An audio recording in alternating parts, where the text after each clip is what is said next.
Lesson number 1, believe you can succeed and you will. Belief, the I am positive I can attitude, generates the power, skill, and energy needed to do. When you believe I can do it, the how to do it develops. The how to do it always comes to the person who believes he can do it. Belief, strong belief, triggers the mind to figuring ways and means and how to. Belief, or how Schwartz also calls it, the I am positive I can attitude, is powerful. He tells us that if we believe we can succeed, then we will succeed. If we believe that we can become a professional football player, then we will become a professional football player, if we want to. If we believe we can become a millionaire, then we will become a millionaire, if we want to. If we believe we can achieve big things in life, then we will achieve big things in life, if we want to. I added the if we want to for a simple reason. I believe, for example, that I could be a great politician. However, I don't want to become a politician. We could say, if we want to achieve something and believe we can achieve it, then we will achieve it. No matter what it is that we want to achieve in our life, we must first believe that it's possible. Want to gain 50 pounds of muscles in the next few years? Well, if you believe you can, you can. It's certainly been done before, hasn't it? So, why can't you? Want to become a millionaire? You sure can if you believe you can. As far as I know, there are quite a lot of millionaires around today. So, why can't you, too? Want to own a Porsche? If you believe you can, then you definitely can. Many people already own a Porsche. Why shouldn't you, too? By the way, if you just said to yourself, just because someone else has a Porsche, doesn't mean that I can do it. I am different. For me it's impossible because of, then you might suffer from excusitis, which we'll discuss in the next chapter. Everything is possible if we believe it's possible. If we don't believe that we can do it, we're screwed. Here's why. Beliefs work both ways. Disbelief is negative power. When the mind disbelieves or doubts, the mind attracts reasons to support the disbelief. Doubt, disbelief, the subconscious will to fail, the not really wanting to succeed, is responsible for most failures. If you think you can't, you will find reasons why you won't. Disbelief equals negative power, doubts, excuses, reasons why you can't. If you think you can, you will find ways to do it. Belief equals power, energy, skills. Whatever we believe to be true, it becomes a self-fulfilling prophecy. So, before we can achieve any goal in life, we must first believe that we can make it happen. Lesson number 2, cure yourself of excusitis, the failure disease. You will find that the more successful the individual, the less inclined he is to make excuses. But the fellow who has gone nowhere and has no plans for getting anywhere always has a book full of reasons to explain why. Persons with mediocre accomplishments are quick to explain why they haven't, why they don't, why they can't, and why they aren't. Do you also suffer from excusitis? Do you have an excuse for everything? Do you often say things like, I'm just too tired to work out today, I'll do it tomorrow. I'm too young to, I'm too old to get started. I've never done this before. I don't feel like doing this today. I'm just not smart enough. I'm just never lucky, this is really hard. I don't have enough money for this. Blah blah blah. Schwartz says that the more successful a person, the less excuses he or she makes. It's always the mediocre people, the people who aren't getting anywhere in life, that have excuses for why they can't, why they won't, and why they aren't. There's a funny quote about the difference between rich and poor people that matches perfectly. Successful people don't waste time and energy to make excuses. They believe it's possible, remember step 1, and find ways to make things happen. What helps me is to remind myself all the time that we live in a universe of cause and effect. Accept the law of cause and effect. Take a second look at what appears to be someone's good luck. You'll find not luck but preparation, planning, and success-producing thinking preceded his good fortune. Take a second look at what appears to be someone's bad luck. Look, and you'll discover certain specific reasons.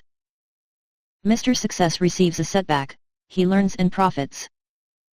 But when Mr. Mediocre loses, he fails to learn. For every action there is a reaction. Whatever happens in our lives is the result of our own accumulated actions over time. Luck has very little to do with whether we will be successful or not. It's all about the actions we take on a daily basis. That's great news, isn't it? It means that we are not at the mercy of our circumstances. We are the creators. We are the ones who are deciding our destiny. We can choose the actions we take on a daily basis. If we want to be successful, we just copy the actions of successful people. If we want to be ripped, we copy the actions of other ripped people. If we want to be rich, we copy rich people's actions. Life really becomes really simple once we accept the law of cause and effect. Instead of whining and complaining all the time, we should start to believe in ourselves and start to take the daily actions that move us closer to the completion of our goals. Lesson number 3, don't sell yourself short. Probably the greatest human weakness is self-deprecation, that is, selling oneself short. Self-deprecation shows through in countless ways. John sees a job advertisement in the paper. It's exactly what he would like. But he does nothing about it because he thinks, I'm not good enough for that job, so why bother? Or Jim wants a date with Joan, but he doesn't call her because he thinks he wouldn't rate with her. Most people think too little of themselves. They think they can't do this and can't do that. They see themselves as smaller than they are. They have too low self-esteem, or as Schwartz puts it, suffer from self-deprecation. Did you know that in general low to medium paid jobs receive a lot more applications than higher paid jobs? It's true. Why do you think that is? If most people see a high paid job, they immediately think that they aren't good enough for it, that they are not qualified, that they will need to work too hard, that others are better suited. That other applicants are smarter than them, or even that they would be laughed at for thinking they're good enough for such a job. I mean, come on. As a result of that, most people don't even try. So, funny enough, well-paid jobs usually have less competition and it's actually easier to get that kind of job. How sick is that? Though good for the people reading this book. I'm sure you know a few people who are a lot dumber than you, but in a higher position at work. And that f***ing sucks, right? You should be in that position. You should tell them what to do, not the other way around. So do you know why they are in a higher position than you? I mean, it's weird, isn't it? They're certainly not smarter, more qualified, or even better at the job. So why are they in a higher position?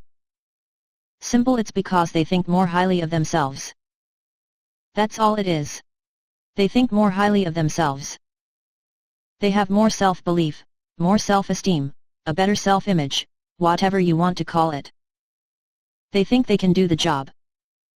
They think, in fact, that they can do the job better than other people, like you for example.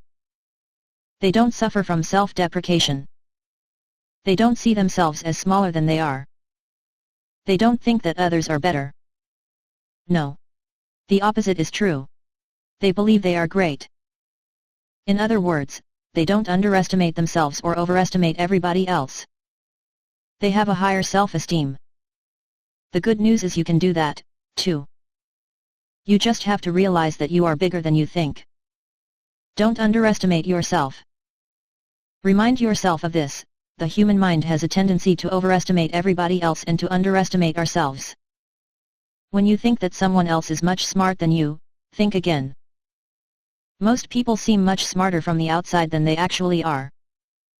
Don't believe that you are the only one with negative thoughts, the only one who's struggling, or the only one who thinks he's getting absolutely nowhere in life. Most of us are actually quite similar. We all have the same negative thinking, the same troubles, the same struggles, the same problems, and the same worries. Don't think you're the rotten apple. You're better than you think you are. Lesson number 4. Use big, bright, cheerful, and positive words. When you speak or write, you are, in a sense, a projector showing movies in the mind of others. And the pictures you create determine how you and others react. Suppose you tell a group of people, "I'm sorry to report we've failed." What do these people see? They see defeat and all the disappointment and grief the word failed conveys. Now suppose you said instead, "Here's a new approach which I think will work." They would feel encouraged, ready to try again. Our mind doesn't think in words, it thinks in pictures, images, and movies. The words we use are translated into images, movies by the mind. When we say pink elephant, our mind shows us a picture of a pink elephant. When we say dolphins, pool, tunnel, our mind translates these words into pictures of dolphins, a pool, and a tunnel. Why is that important? Well, because that means that we have to choose our words very carefully. Here's a quick example. If you hear the word problem, you create pictures of something difficult, unpleasant, and hard to solve. If you use the word challenge instead, your mind creates pictures of fun, sport, and something exciting and pleasant. If you use the word try, then this tells your mind that it's probably not so important. That you'll just do your best, but ultimately it's not a make or break situation. This sounds super weird, but there is a big difference between saying, "I'll do it" and saying, "I'll try to do it." Seriously. Just merely trying to do something sucks. The word try almost presupposes that we will fail. Think about it. Has anyone ever said to you, "I'll try to be there at 5 p.m." Does that mean that they'll be there at 5 p.m.? No, in fact, you have no clue when they'll be there. Whereas if they said, "I'll be there at 5 p.m., then you could completely count on them being there at 5 p.m. Another such terrible word is bad. Why do we have to constantly label things as bad, when honestly we have no clue how a certain so-called bad situation will turn out? How often does it happen that a supposedly bad thing turns out to be a great blessing in disguise? Labeling things as bad just doesn't help us in any way. We won't ever know if something is ultimately good or bad. As far as I know, none of us can yet foresee the future. Anyway, so how do you use this power of words? Here are 3 ways that I use it in. First, I restrict my use of certain words on purpose. As I've said earlier, I try to limit words like try, bad, but, need, can't, and some more. Second, I use only positive words to describe my mood and my feelings. If someone asks me how I'm doing, I don't tell them that I'm tired or not feeling so well. This creates terrible pictures and emotions in my and my friend's mind. Instead, I proudly say that I'm feeling terrific or great. These words will create much more pleasant images and emotions. Third, I use positive words when I'm talking with or about other people. I try to create pleasant pictures about other people. I often use phrases like, "He's an absolute legend," "Such a great lad," "She's super fun," and by the way, I also use these phrases if I speak about the person I'm talking with. "Man, you're really amazing at this. Wow, you're is great. I can really learn a lot from how you do that." These positive words create positive emotions in both my and my friend's brain. In other words, I try to use emotionally packed words to create pleasant feelings in the other person. An added benefit of this is that the other person will start to associate you with these good feelings. So whenever he or she sees or thinks about you, this person recreates those positive feelings. Pretty ninja, eh? Words have a lot of power. Big, bright, cheerful words create positive feelings. So, start using more of those positive, mood-enhancing words. *PSSST Still not convinced that words have magic powers? Here's an excerpt from the book Words Can Change Your Brain by Mark Waldman and Andrew Newberg. If you repetitiously focus on the word peace, saying it aloud or silently, you will begin to experience a sense of peacefulness in yourself and in others. The thalamus will respond to this incoming message of peace, and it will relay the information to the rest of the brain. Pleasure chemicals like dopamine will be released, the reward system of your brain will be stimulated, anxieties and doubts will fade away, and your entire body will relax. Excerpt from Words Can Change Your Brain. Yep, words have magic powers. Lesson number 5, Look important, it helps you think important. Rule: remember your appearance talks. Be sure it says positive things about you. Never leave home without feeling certain you look like the kind of person you want to be. The well-dressed person's appearance says positive things. It tells people, here is an important person, intelligent, prosperous, and dependable. This man can be looked up to, admired, trusted, he respects himself and I respect him. The shabby-looking fellow's appearance says negative things. It says, here is a person who isn't doing well. He's careless, inefficient, Unimportant. He's just an average person. He deserves no special consideration. He's used to being pushed around. In theory, it's nice to think that we shouldn't judge other people by how they look and what kind of clothes they wear. In reality, though, this is simply not how it works. We do evaluate and judge others on the basis of their appearance. It's the very first impression that we have of a person. And very often the first impression is the one factor that determines whether, for example, we will get in contact together or not. Think about it, if you look nice, make a genuine and friendly impression, chances are much better that others will approach you. And chances are much better that they will react positively if you approach them. So, that's kind of the first reason why looks are important. They are a big part of what other people think of you and how they act towards you. Even if they've never seen you before. Even if you never even talk to them, your clothes will talk to them. The way you handle yourself talks to them. Your posture talks to them. Your entire body language talks to them. Your smile talks to them. Your frown talks to them. Point is, how you look communicates certain personality traits, beliefs, moods, or whatever to other people. If you see someone on the streets wearing a nice suit, this might communicate many different things to you. It might say to you that he's a business person, or rich, or successful, or a snob, or whatever.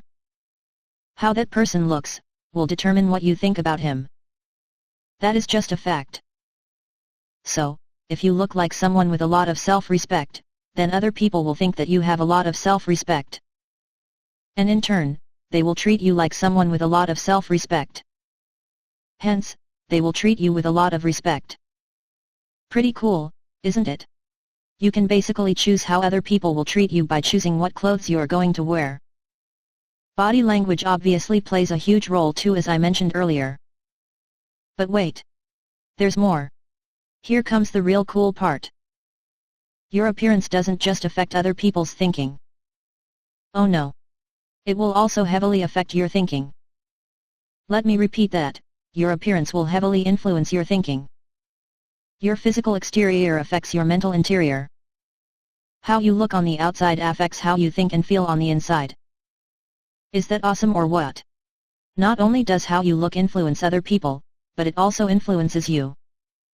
That's great news. This means we can use clothing as a tool to make us feel better, to make us more intelligent, to make us more confident, etc. Yes, I even believe that how we look will determine how intelligent we are temporarily. Look sharp because it will help you think sharp. So that's it. Really cool and actionable concept, I think. Start using it. Start using your clothes, posture, facial expression, and entire body language as a tool to improve yourself. Lesson number 6, build a sell yourself on yourself commercial. You are what you think you are. Think more of yourself and there is more of you. We've talked about this before. Most of us sell ourselves short. We suffer from self-deprecation. We suffer from low self-esteem. So how do we change that? One way to do it is through our self-talk. Practice uplifting self-praise. Don't practice belittling self-punishment.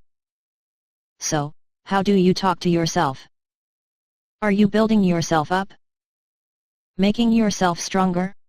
And more confident? Telling yourself that you're a badass? That you'll achieve great things in life?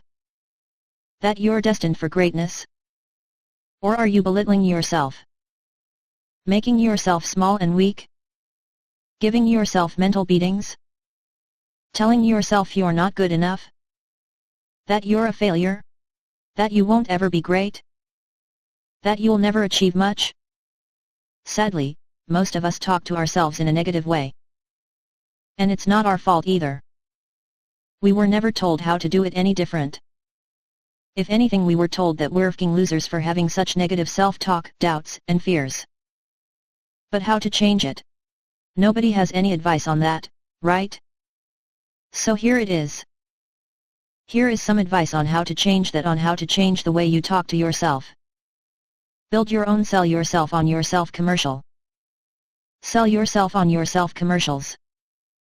This is the tool that David Schwartz offers us to improve our self-talk. It's just a short 100 to 200 word talk that you give to yourself several times a day. Whether you do it 2 to 3 times or 10 times in a day is totally up to you. Whatever feels good for you. Here's a quick version I just wrote.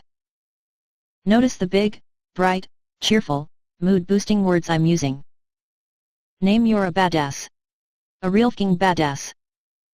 I can see that you are going places. You are a man of action. A man who knows where he wants to go in life. You are absolutely on your way to achieve great things in life. You are a bold, courageous, risks-loving massive action taker. You get shit done. You move forward in your life towards the completion of your goals like you're supposed to. You're the real deal. Look at you, you look fantastic. No wonder that you feel so amazing about yourself. I'm impressed. And damn proud of you. Keep dominating your path. I will see you at the top. Now go out there and break shit.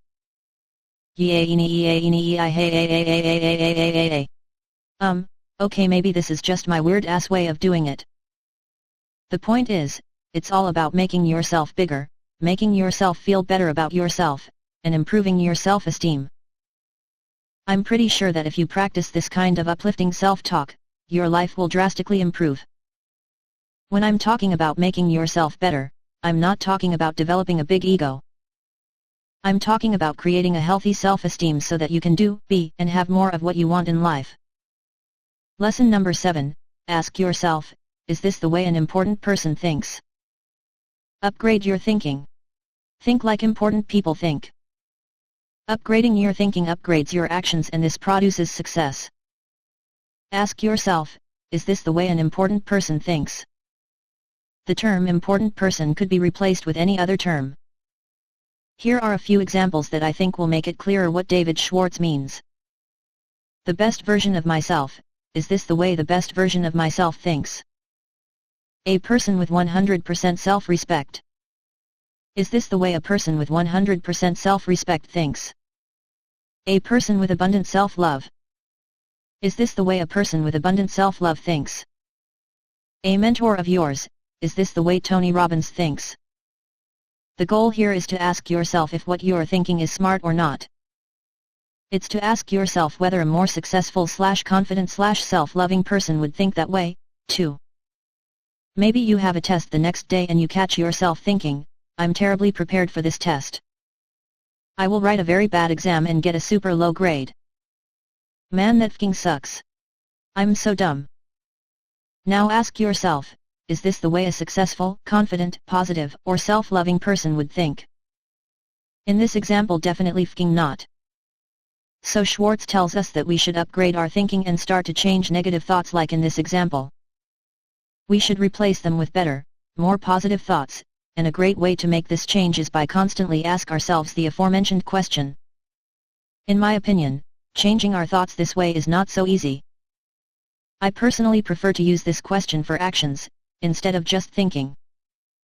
So before making decisions, I like to ask myself, would the best version of myself do this? And then I'll hopefully have enough willpower to follow the answer. Here are a few examples. Would the best version of myself argue about that? Would the best version of myself eat that bag of chips?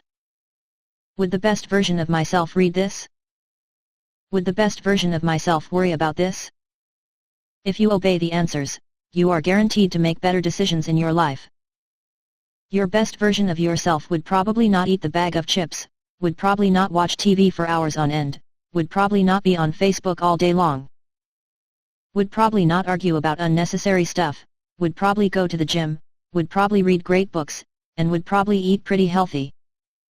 So, logically, if you obey the answers, you will make smarter decisions. Maybe instead of eating cereals in the morning, you might end up eating eggs, or something else that's healthier than cereals. Maybe instead of watching TV for an hour, you might end up reading a book because that's what an important person would maybe do. Maybe instead of coming home after work and do nothing, you might end up going to the gym because maybe that's what your best version would do. All of these better decisions will add up and ultimately improve your life in dramatic ways. Life is made up of chances to make choices, decisions of what you wish to do, the accumulated result of those choices is what you call your life. Stephen Redhead Lesson Number 8, make your environment work for you, not against you. Experts agree also that the person you will be 1, 5, 10, 20 years from now almost entirely depends on your future environment. More important, the size of your thinking, your goals, your attitudes, your very personality is formed by your environment. Your environment is the biggest factor that determines your future. How much money will you make? How happy will you be? How successful will you be? In what kind of house will you live in? What kind of car will you drive? How many children will you have? Will you get married? What political parties will you support? What books will you be reading? Will you read much at all? Will you travel a lot? Where will you travel? It all depends mainly on your environment. In fact, your entire future depends mainly on your environment. Sure, your genes and personality traits like ambition, drive, intelligence, self-discipline, laziness, procrastination, or whatever all play a role, too. Though both the genes and personality traits are heavily influenced by your environment. Yes, depending on your environment your body will be switching on or off different genes. So, what exactly makes up your environment? It's the people you surround yourself with, the books and news and articles and magazines you read, the videos and movies and TV series you watch. Ultimately it's everything that somehow impacts you in any way, shape, or form. The biggest portion of it is definitely the people you surround yourself with. That would be your peer group, your friends, your family, your school or workmates, your sports team, your theater group. Simply all the people that are around you. You will become the combined average of the 5 people you hang around the most. You will have the combined attitude, health, and income of the 5 people you hang around the most. Jim Rohn: if you surround yourself with rich people, read books, and watch videos on how to get rich, and really change your environment similar to a rich person's environment, then you will take on the rich people's attitudes, beliefs, personality traits, style of talking, etc. And if you do that, then you will become rich, too. If you surround yourself with very spiritual people, then you are probably very spiritual, too. If you're surrounded by criminals and are brought up in a criminal environment, chances are you'll end up a criminal too. I like to say that criminals are made, not born.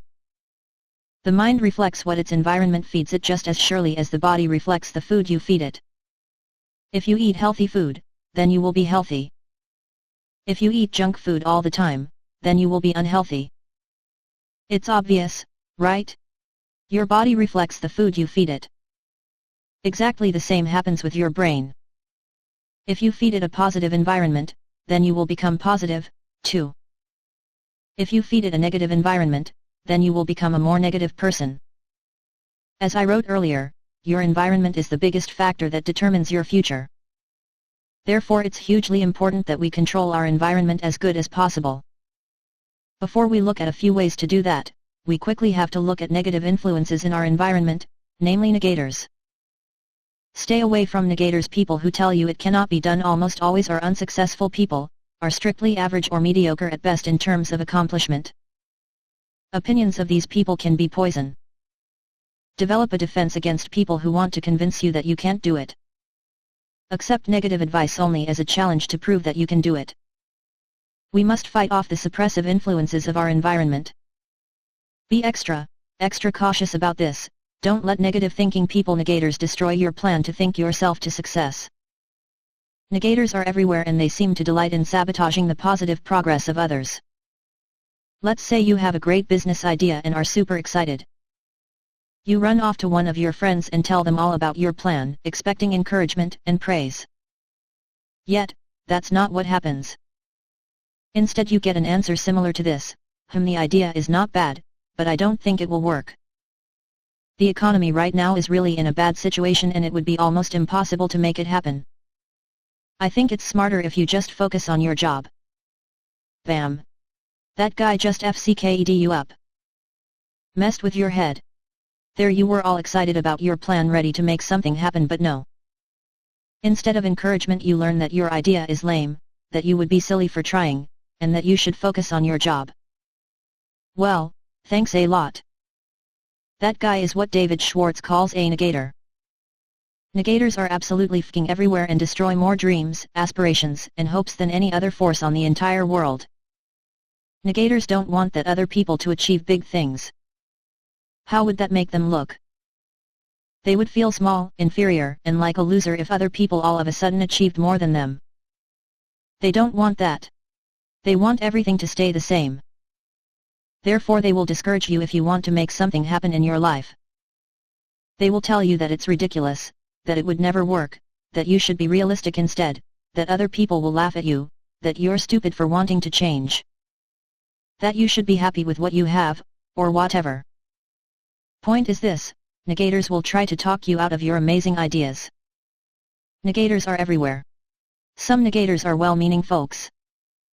But others are jealous people who, not moving ahead themselves, want you to stumble too. They feel inadequate themselves, so they want to make a mediocre person out of you. Usually the bigger your idea or plan, the worse it gets. Tell someone you want to change the world and ridicule, laughter, and belittlement is what will follow. Yet, even with the small things the negators will try to stop you. Let's say in your circle of friends nobody does any type of sport or exercise and you are all a bit chubby or overweight. Oh, and you all eat junk food all day long. FCK veggies, right? One day you decide to make a positive, healthy change in your life. You start exercising and eating healthy with the goal of losing weight and getting fit. Good for you. How do you think your friends will react? What? You're eating healthy now? LOL, do you want to be one of those Beverly Hills chicks, or what? Are you now so concerned with your looks? Are you going to turn into the next Paris Hilton? OMG. Or even worse, you might become one of those health freaks who are hyper concerned about what they eat. You know the people who only buy organic foods and make those green smoothies, haha. Nah, I'm just kidding. Eat healthy. That's cool. That would be a typical reaction from a negator trying to ridicule you and talk you out of making a positive change. This is the exact same person that will then make you feel bad for passing on the dessert, or soft drink, or whatever. I think you get the point. Some people will try to hold you back. That's okay. Just be aware of them, and don't talk to them about your big dreams and aspirations. It won't do either of you any good. Especially won't do you any good because sometimes even just one small negative comment can be enough to completely kill your motivation. Unfortunately, there is no legal protection against those who, either by design or ignorance, poison the minds of others by negative suggestion. This form of destruction should be punishable by heavy legal penalties, because it may and often does destroy one's chances of acquiring material things which are protected by law. Napoleon Hill, important note asterisk. I'm making crazy generalizations here. There are many people who will encourage you and root for you. Also, negators aren't bad people at all. Very often they will say these things unconsciously, and are not necessarily trying to stop you from changing. How to make your environment work for you, not against you. Okay, so staying away from negators is one way to improve your environment. By staying away I just mean that you don't talk to them about your goals, dreams, aspirations, etc. Also, it's in general a good idea to spend less time with negative people. People who complain all the time are not going to improve your mood, your attitudes, your beliefs, and so on. In other words, they are not going to help you achieve your goals in life. If anything, they will hold you back, if you let them.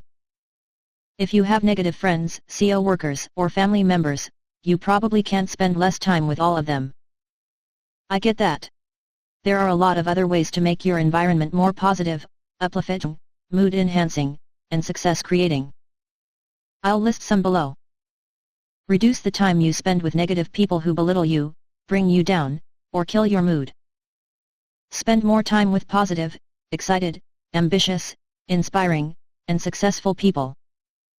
Read biographies of highly successful and inspiring people. Read books on positive psychology, wealth attraction, personal development, etc. Watch YouTube videos of people who inspire you. Do whatever it takes to make your environment as positive, inspiring, and success-creating as possible. Lesson number 9, practice conversation generosity. Hundreds of my own little experiments have revealed this: the person who does the most talking and the person who is the most successful are rarely the same person. Almost without exception, the more successful the person, the more he practices conversation generosity, that is, he encourages the other person to talk about himself, his views, his accomplishments, his family, his job, his problems. Remember this: the average person would rather talk about himself than anything else in this world. When you give him the chance, he likes you for it. People love talking about themselves. They love telling you how great they are, or how hard their life is, or how unfairly their boss treats them, or how hard they are working and how exhausted they are, or... It's human nature. We care about ourselves and we want to talk about our life, our problems, our relationships, our goals, our ambitions, etc. Dale Carnegie explains the phenomena in his best-selling book How to Win Friends and Influence People, 2. Remember that the people you are talking to are 100 times more interested in themselves and their wants and problems than they are in you and your problems. A person's toothache means more to that person than a famine in China which kills 1 million people. A boil on one's neck interests one more than 40 earthquakes in Africa. Think of that the next time you start a conversation. Dale Carnegie. So, why not practice conversation generosity? Why not give people the pleasure of talking about themselves, their problems, their aspirations, their struggles, etc.? Why not give them the pleasure of doing most of the talking? We've got nothing to lose and a lot to gain. Conversation generosity is the easiest, simplest, and surest way there is to win a friend. Next time you're in a conversation with someone, just ask yourself: who is doing most of the talking? You or your opposite? What are you talking about? Only about your life, your problems, your interests? Or mainly about the other person's life, problems, and interests? If you catch yourself talking too much, slow down, and let the other person talk. Lesson number 10, be an activationist. Be someone who does things. Be a doer, not a don't-er. The successful are active, we'll call them activationists. The just average, the mediocre, the unsuccessful are passive. We'll call them passivationists. Mr. Activationist is a doer. He takes action, gets things done, follows through on ideas and plans. Mr. Passivationist is a don'ter. He postpones doing things until he has proved he shouldn't or can't do them, or until it's too late. Mr. Activationist does.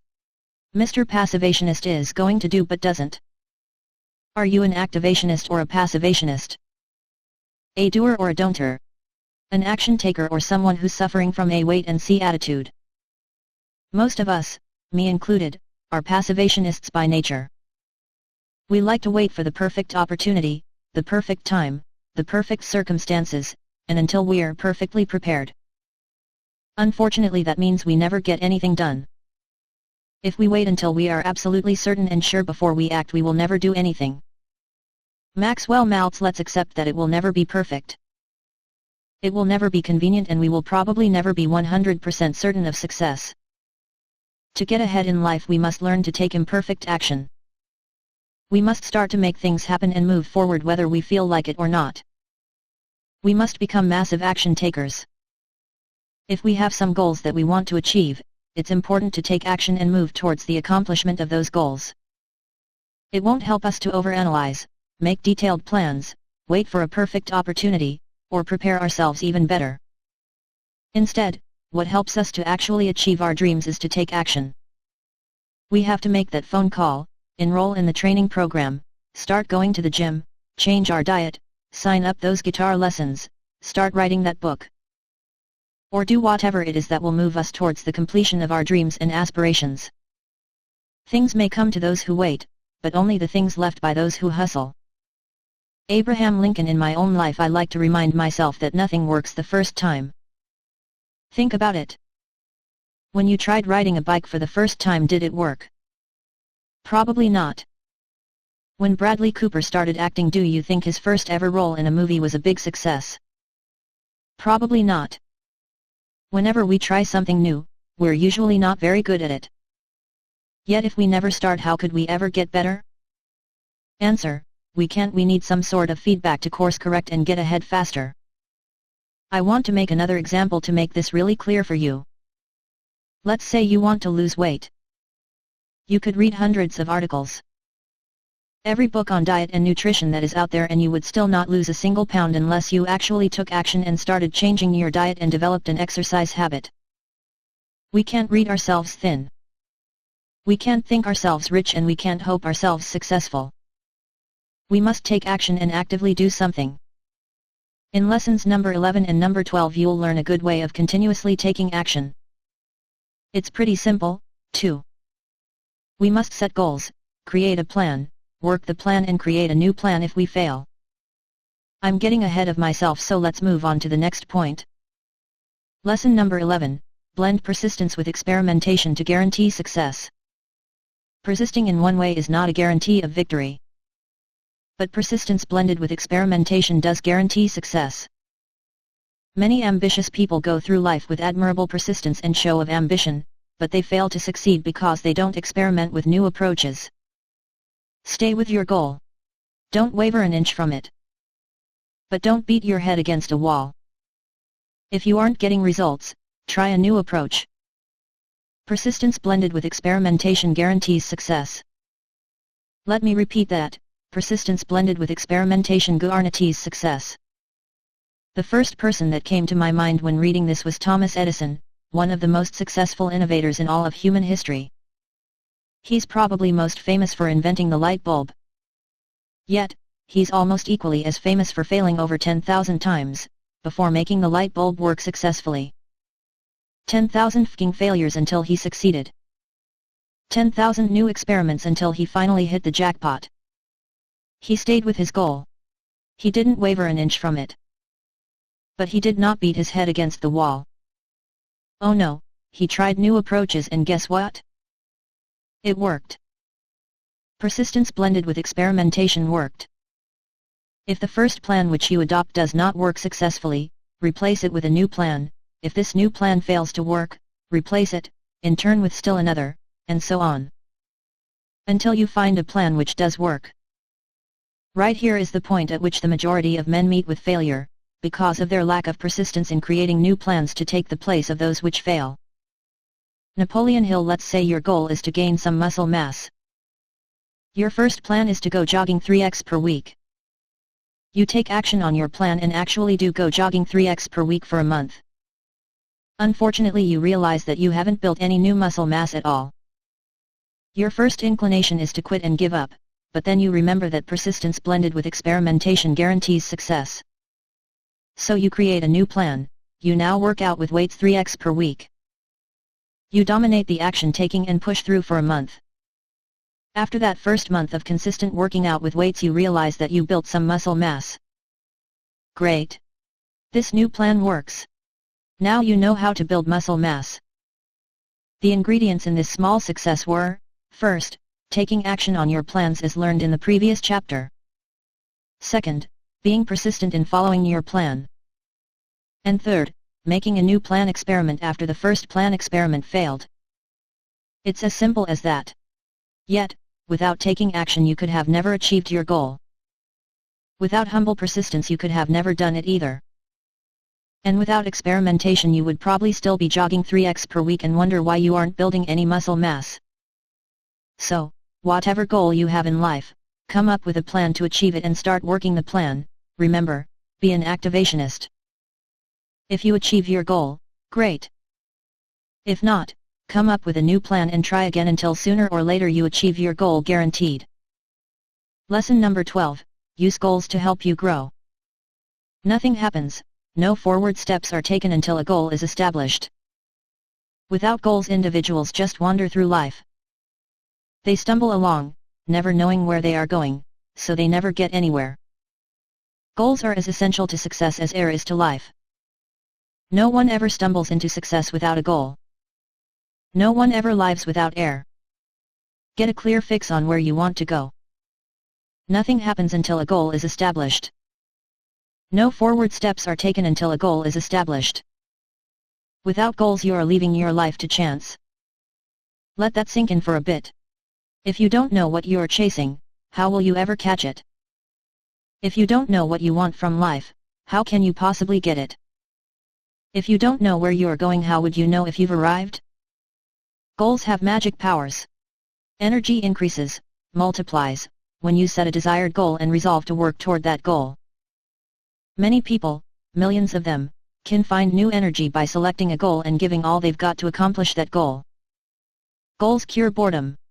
Goals even cure many chronic ailments. So what exactly is it that makes goals so powerful? The simple answer is that if you have clear goals, then you can easily judge and see if you are moving closer or further away from your goal. Every action you take, every thought you have, every food you eat, every conversation you have either is neutral, brings you closer, or gets you further away from achieving your goals.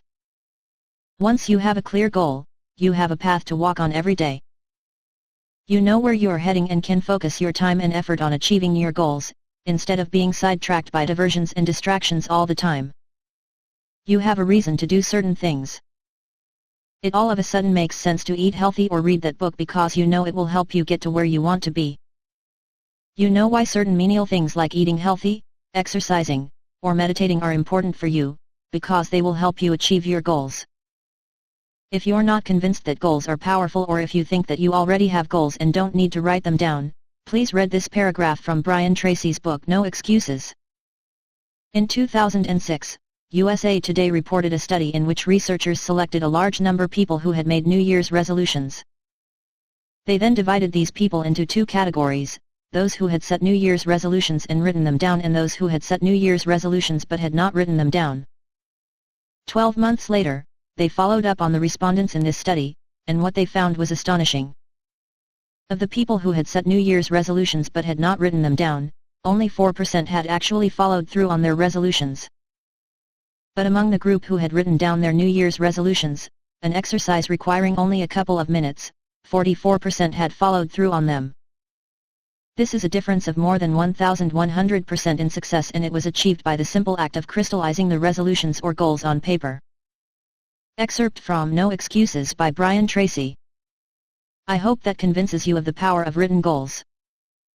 Note asterisk, if you haven't any goals yet, be sure to set some goals with the help of our free goal setting guide that you got as a bonus with your purchase. Conclusion: the magic of thinking big is all about upgrading your thinking. Think big to live big.